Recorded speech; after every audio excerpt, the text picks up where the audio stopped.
তোমাৰ চাগে মনত বহুত ধৰণৰ প্ৰশ্ন আহি আছে যে মই কলৈ গ'লো আকৌ ইয়ালৈ উভতি কেনেকৈ আহিলোঁ তেনেকুৱা ধৰণৰ বহুত প্ৰশ্ন নাই অহা বুলিও নকওঁ তোমাৰ যদি কিবা প্ৰব্লেম হৈছে আমি তোমাক হেল্প কৰিম আৰু যদি আমাক কিবা মানে আমাৰ ঠাইখিনি কিবা বিপদত পেলাম বুলি ভাবিছা তাৰ কাৰণে আমি সাৱধান হ'ব লাগিব বছ কথা সিমানেই সাগৰিকাহঁত গ'ল নেকি নাই সিহঁত বাহিৰতে আছে ৰ'বা সিহঁতকো মাত এষাৰ দি আহোঁ তোমালোকক বহুত বহুত ধন্যবাদ ইমান সময় যে মোৰ লগত থাকি নন্দিনীৰ কাৰণে যিখিনি কৰিলা তেওঁ এতিয়া এই সংসাৰত নাই ঢুকুৱা বহুত বছৰ হৈ গ'ল আৰু এই কথাখিনিৰ সঁচা মিছা প্ৰমাণ কৰিবলৈ নন্দিনীৰ দেউতাক অৰ্থাৎ মোৰ বন্ধু এই সংসাৰত নাই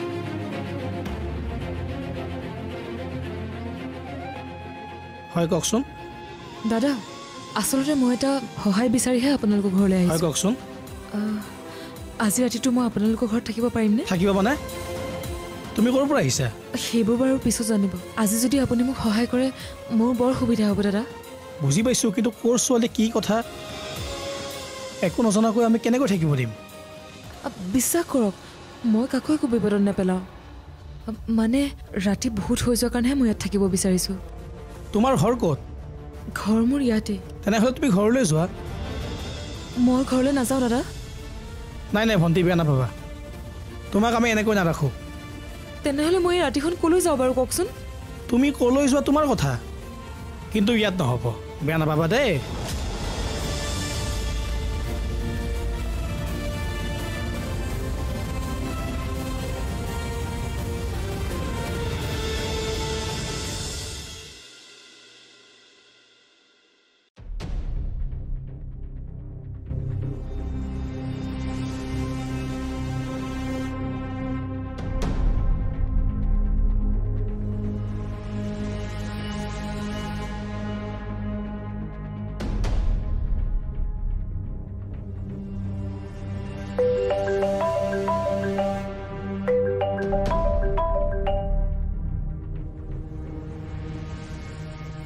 ৰাজ কোৱা খুৰা আপুনি ঠিকে আছেনে ঠিক মানে গমটো পাইছাই ৰিপৰ্টাৰ আহিলে মোক বহুতখিনি কথাই সুধিলে যি আছে কৈ দিলোঁ হয় মই নিউজটো পাইছোঁ আৰু সঁচা কথাবোৰ মানুহে গম পাই যোৱাটো ময়ো ভালে পাইছোঁ তুমি এই বিষয়টোক লৈ মোক একো বেয়াকৈ ভাবি থকা নাইতো ৰাজ নাই নাই খুৰা মই একেবাৰে বেয়া ভবা নাই আৰু এইখিনি কথা পতাৰ এতিয়া একেবাৰে ৰাইট টাইম নহয় পৰিস্থিতিটো এতিয়া সঁচাই বেয়া হৈ আছে মই কেৱল আপোনাক খবৰ ল'বলৈ ফোন কৰিলোঁ বুজিছোঁ আৰু এই নীলা ক'ত নক'বা আৰু সেইটো মোৰ কাৰণে এটা বৰ ডাঙৰ টেনশ্যন হৈ আছে ক'ত আছে কি কৰিছে একো নাজানো ফোন কৰিছিলোঁ প্ৰথমে ৰিচিভ কৰা নাই এতিয়াতো ফোনেই অফ আছিছে কোৱা মতেতো তাই বোলে আৰু ঘৰলৈ নাহে সেইটোক লৈহে মোৰ অলপ টেনশ্যন হৈ আছে আচলতে তাই এইবোৰ কৰি থকাৰ কাৰণেহে মই নকওঁ বুলি ভাবি থকা কথাটো তাইৰ কাৰণে এনেকৈ কৈ দিব লগা হ'ল তুমি নিজেই চিন্তা কৰি চোৱাচোন নিজৰ ছোৱালীজনীৰ ওচৰত থাকিও মই খুৰাৰ ভাও দি থকাৰ যি যাতনা সেয়া একমাত্ৰ মইহে বুজি পাইছোঁ আৰু ক'ব লগা হ'ল মোৰ দুয়োজনী ছোৱালী নীলা আৰু নন্দিনীৰ ভালৰ কাৰণে কিন্তু এয়াহে আপুনি চিন্তা নকৰিব খুৰা তাই আহিব আৰু এইখিনিতে মই আপোনাক কথা এটা কৈ থওঁ নন্দিনীও ঠিকে আছে আপুনি এক লৈ চিন্তা কৰিব নালাগে মই এই বিষয়ে তাইৰ লগত একো কথা পতাই নাই ভালেই কৰিছা এইটো সময়ত তাইক আৰু টেনশ্যন নিদিবা দিয়ক হ'ব দিয়ক খুৰা এতিয়া ৰাখিছোঁ আপুনিও কিবা এটা খাই লওক ময়ো নন্দিনীক কিবা এটা খুৱাই লওঁ ঠিক আছে এতিয়া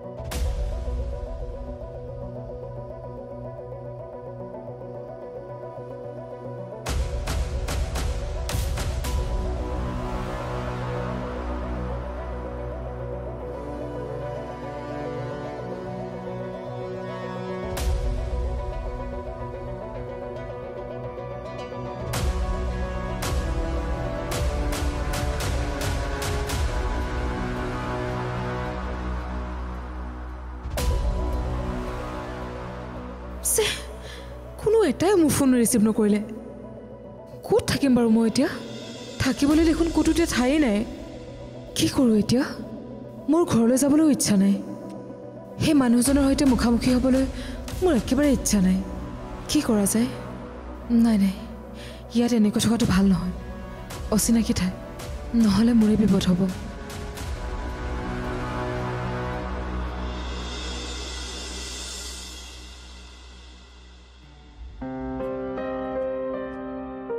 মটৰক তেনেকৈ চৰ মৰাৰ কাৰণে সি চাগে খঙত গুচি গ'ল পেহী থকা হ'লে এইখিনি সময়ত ভাল আছিল তেওঁ চাগে মোকে ভুল বুজিছে চব চাগে খেলি মেলি হৈ গৈছে অঁ কুকুৰত কিবা এটা বহাই থৈ আহিছিলোঁ নহয়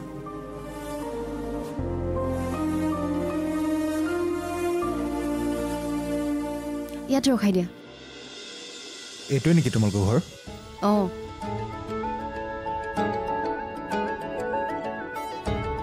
তুমি যদি বেয়া নোপোৱা আমি নাম্বাৰকেইটা এক্সচেঞ্জ কৰিব পাৰোঁ নেকি অঁ চিয়'ৰ মই ফোন কৰিলেতো বেয়া নোপোৱা এতিয়া আৰু নাপাওঁ দিয়া ঠিক আছে বাৰু শুনি ভাল লাগিল ফোন কৰিম তোমাক ঠিক আছে অঁ হেৰি কাইলৈ নন্দিনীৰ ওচৰলৈ যাবা নহয় অঁ যাম কিমান সময়ত যাবা বাৰু জানো কি কৰোঁ এটা কাম কৰিম দিয়া মই তোমাক ফোন কৰিম আমি একেলগে যাম ঠিক আছে দিয়া তুমি এতিয়া ঘৰলৈ যাবা নহয় ঘৰলৈকে যাম ঠিক আছে আহিছোঁ ঠিক আছে দিয়া গুড নাইট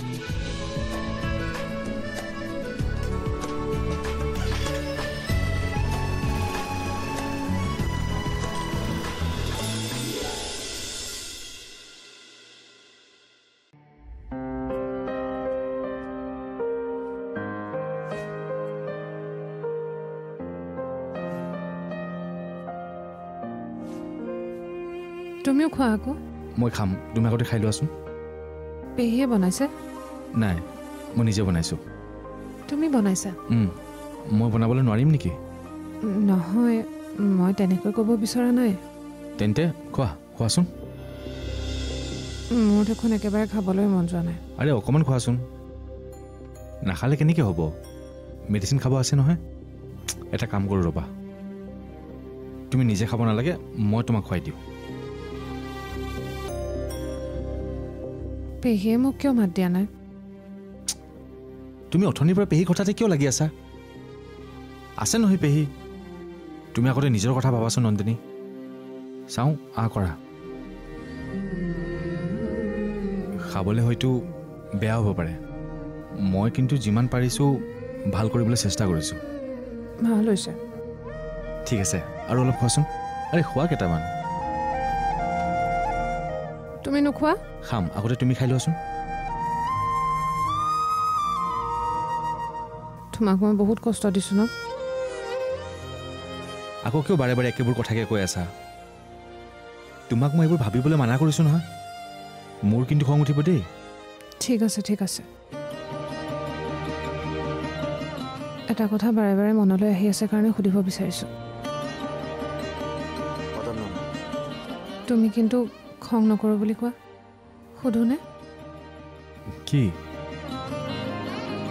খুৰা কেনে আছে ঠিকে আছে মই কথা পাতিছিলোঁ এতিয়া মনে মনে থাকা ইয়াতকৈ আৰু এটা প্ৰশ্নৰ মই উত্তৰ নিদিওঁ এইটো তোমাৰ শেষ প্ৰশ্ন বুজিছা লোৱা এতিয়া সোনকালে খোৱা আৰু টেবলেট খাবলৈ আছে তাৰপিছত শুবলৈও আছে বুজিছা লোৱা ভাল ছোৱালী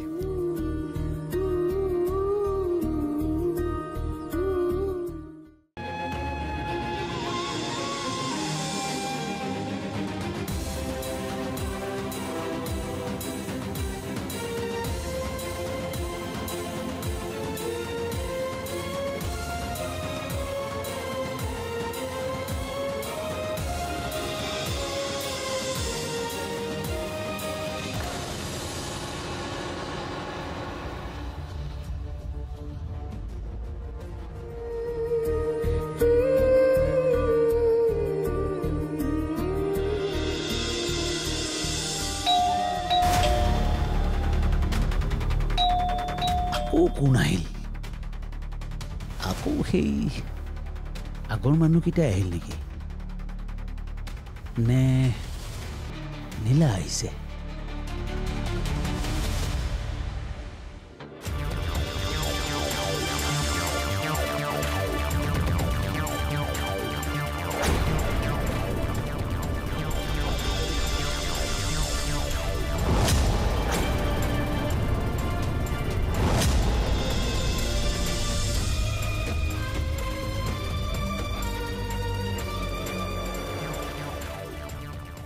নীলা, কৃষ্ণ প্ৰভু, তাই যে ঘূৰি আহিল। ৰাজে আচলতে ঠিকে কৈছিল। আচলতে তাইক কম দিনৰ ভিতৰতে চবেই চিনি পাই গ'ল, চবেই বুজি পাই গ'ল। মইহে তাইক চিনি পোৱাত অকণমান দেৰি কৰিলোঁ। যি কি নহওক, তাই যে আহিল।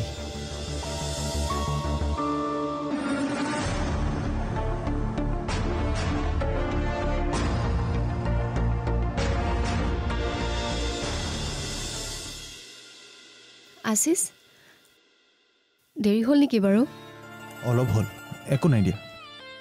সোনকালে আহিব বিচাৰিছিলোঁ, কিবা এটা কাম কৰিব লগা হোৱাৰ কাৰণে অকণমান দেৰি হ'ল।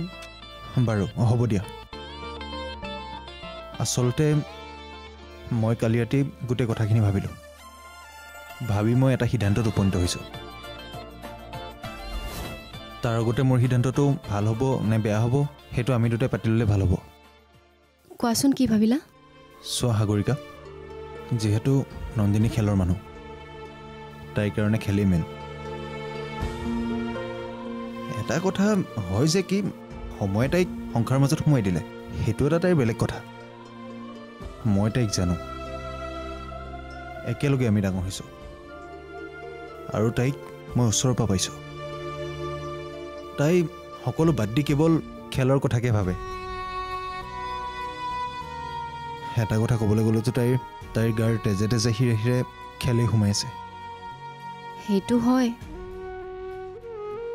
আৰু তাই সেই সিদ্ধান্ত কিয় ল'লে সেই কথা আমি পাছত পাতিম।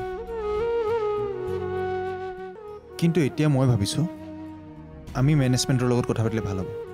কাৰণ চোৱা, তাইক যদি খেলৰ লগত ব্যস্ত কৰি দিয়া হয়, তেতিয়াই যিবিলাক অনুষংগিক কথা তাইৰ মাজত আহিছে, এই ধৰা তাইৰ দেউতাক কোন আৰু এই সাংসাৰিক যিকোনো কথা, সেইবোৰ কথা যাতে তাইৰ জীৱনৰ পৰা আঁতৰি যাব পাৰে। একেবাৰে এই কথাত ক'বলৈ গ'লে এইটো কথা ময়ো ভাবিছোঁ, আৰু সেই কথাটোকে আজি তোমাক লগ পাই আলোচনা কৰিম বুলি ভাবিছিলোঁ। কাৰণ মই অকলে ভাবি নন্দিনী বা ৰাজৰ আগত কৈ দিব নোৱাৰোঁ। আৰু এতিয়া যিহেতুকে আমাৰ দুয়োটাৰে কথা মিলিছে, গতিকে আমাৰ এই সিদ্ধান্তটো সঠিক হ'ব বুলিয়ে ভাবিছোঁ। কাৰণ আমি দুয়োজন মানুহেই নন্দিনীৰ শুভাকাংক্ষী। নন্দিনীৰ বেয়াটো তুমি বা মই কেতিয়াও নিবিচাৰোঁ। ঠিক আছে, তেতিয়াহ'লে আমি এতিয়া ৰাজহঁতৰ ঘৰলৈ নাযাওঁ। আমি ইফালে মেনেজমেণ্টৰ মানুহকেইজনক লগ ধৰি আমি আমাৰ মনৰ কথাখিনি ক'ব পাৰিলেই, এতিয়া তেওঁলোকে কি ভাবি আছে। কাৰণ চোৱা, এতিয়া বহুত গেপ পৰিছে ন মাজত, আৰু গেপ পৰিলে ৰিস্ক ল'বলৈ তেওঁলোকে অলপ ভয় খায় ন। সেইটো হয়। গতিকে তেওঁলোকে নন্দিনীৰ বিষয়ে কি ভাবিছে বা কি ধৰণৰ খেল আছে, আমিতো সেই বিষয়ে একো নাজানো। আমি তেওঁলোকৰ লগত আলোচনা কৰিম, তাৰপিছত তেওঁলোকে কি কয় সেইটো আমি শুনিম, আৰু তাৰপিছতে আমি ৰাজৰ ঘৰলৈ যাব পাৰিম। ঠিক আছে। আৰু শুনাচোন, তুমি মেনেজমেণ্টৰ মানুহখিনি চিনি পোৱা নেকি? সকলোকে চিনি নাপাওঁ, কিন্তু দুই এজনক পাওঁ।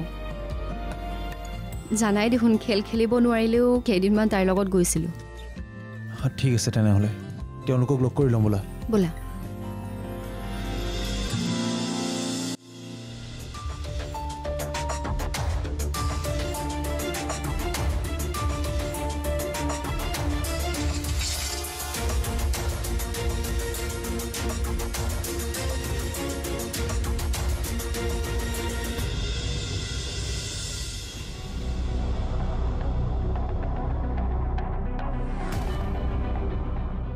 নীলা, মই গম পাইছোঁ যে তই কথাবোৰ সহজভাৱে ল'ব পৰা নাই, কিন্তু এই কথাবোৰ ইমান দিনে লুকুৱাই থৈ আজি কিয় কৈছোঁ তাৰ গুৰিটো আচলতে তই বুলি ক'ব লাগিব। কাৰণ মই মোৰ ইচ্ছাত এই কথাবোৰ ইমান দিনে লুকুৱাই ৰাখিছিলোঁ তেনেকুৱা নহয়। কিছুমান কথা এতিয়া তয়ো জানিব লাগিব। নন্দিনীক যিয়ে তুলি তালি ডাঙৰ দীঘল কৰিছিল তেওঁৱেই মোক দ্বিতীয় বিবাহৰ কাৰণে জোৰ কৰিছিল। কাৰণ তেতিয়া তাই একেবাৰে সৰু। তাইক ডাঙৰ দীঘল কৰিবলৈ এগৰাকী মাতৃৰ সেই সময়ত খুবেই প্ৰয়োজন আছিল। আৰু মই সেই ভাবিয়েই তোৰ মাৰক বিয়া কৰাইছিলোঁ। কিন্তু মই ভবামতে যেন কথাবোৰ নহ'ল। কাৰণ তোৰ মাৰ মোৰ জীৱনলৈ আহিল ঠিকেই, কিন্তু নন্দিনীক তেওঁ নিজৰ ছোৱালী বুলি কেতিয়াও মানিয়েই নল'লে। তাৰপিছত তই জন্ম হ'লি, আৰু তই জন্ম হোৱাৰ পিছততো ঘৰখনৰ পৰিৱেশেই বেলেগ হৈ গ'ল। নন্দিনী যে মোৰেই ছোৱালী সেই কথা চিৰজীৱন তোৰ পৰা লুকুৱাবলৈ তোৰ মাৰে মোক শপত খোৱালে। আৰু মোকো তাইৰ পৰা আঁতৰাই ৰাখিবলৈ পাৰ্যমানে চেষ্টা কৰিলে। সেইকাৰণে একমাত্ৰ তোৰ কথা চিন্তা কৰি আৰু মাৰৰ শপত ৰাখিবলৈ গৈ মই এই কাম কৰিব লগা হ'ল। কিন্তু এতিয়াও যে কৈছোঁ মই তোৰ কথা চিন্তা কৰিয়েই কৈছোঁ। যিহেতু নন্দিনীৰ প্ৰতি প্ৰতিদিনে তোৰ আক্ষেপবোৰ বাঢ়ি যোৱা মই দেখিছিলোঁ, মোৰো ভয় হৈছে এই আক্ষেপে হয়তো এদিন নাভাবিব লগা কামো কৰিব পাৰে। ইমানতো যদি তোৰ বিশ্বাস হোৱা নাই তেনেহ'লে এই কথাবোৰ জনা দুই এজন মানুহ এতিয়াও জীয়াই আছে। তেওঁলোকক গৈ তই সুধি চাবি মই কোৱা কথাবোৰ মিছা নেকি। এতিয়া কথা হ'ল তই এই কথাবোৰ সহজভাৱে লৈ আগুৱাই গ'লে দুয়োপক্ষৰ বাবেই ভাল হ'ব। কাৰণ জীৱনত ময়ো বহু ষ্ট্ৰেছ পাইছোঁ। এই ষ্ট্ৰেছত যদি মই কেতিয়াবা তোৰ পৰা আঁতৰি যাওঁ তেতিয়া তই কি কৰিবি, কি হ'ব তোৰ? গতিকে চিন্তা কৰ কথাবোৰ। ইয়াৰ লগত তোৰ জীৱনৰ কথা জড়িত হৈ আছে।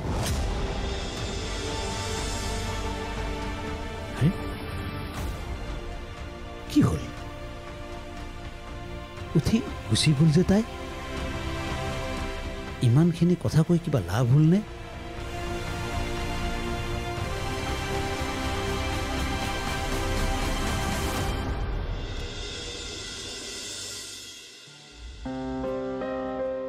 লোৱা চাহ খোৱা। চাহ তুমি কিয় আনিলা? মই বনালোহেঁতেন নহয়। হ'ব দিয়া, কালিৰ পৰা তুমি নিজে বনাবা। আজি মোৰ হাতেৰে খোৱাচোন।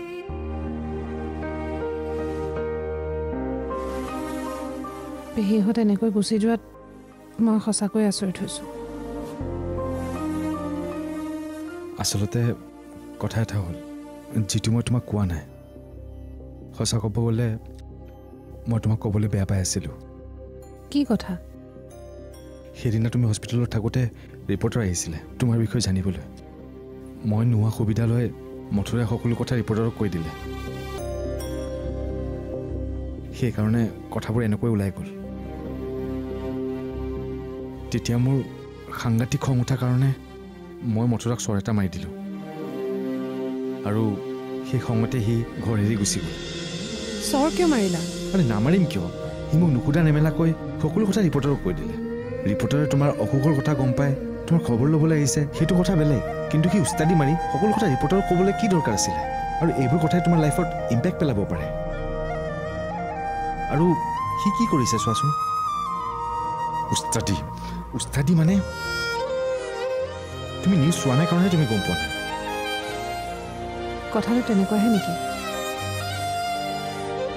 কিন্তু ৰাজ, তুমি যিহেতু মানুহৰ সন্মুখত সেই কাম কৰিলা, তুমি তাক চৰি ক'বা